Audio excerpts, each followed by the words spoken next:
Naj pa zanima, kako se sploh naredi gumi. Mi temu rečemo žvečilni gumi. Pri proizvodnji žvečilne gume uporabljamo sladkor, ki ga najprej zmeljemo, da dobimo sladkor v prahu, potem dodamo glukozni sirup in pa osnovo za žvečenje. Potem dodamo še razne rastlinske in pa sadne ekstrakte, da žvečilni gumi dobi prijeten okus.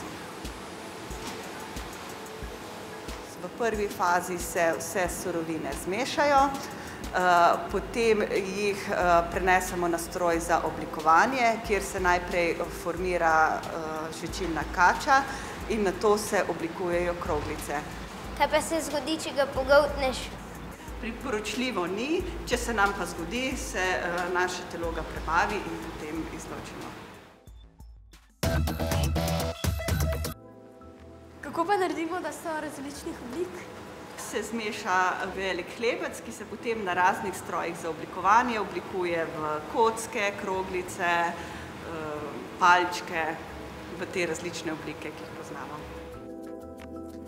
Kako pa, da so različnih barv?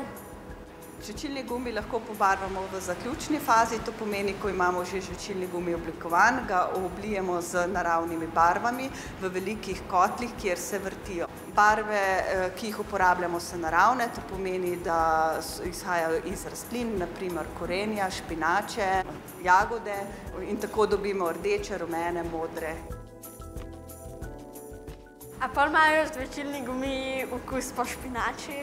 Ne, barva nima potem okusa po špinači, ker se ta okus odstrani, ostane pa samo barvni odtenek.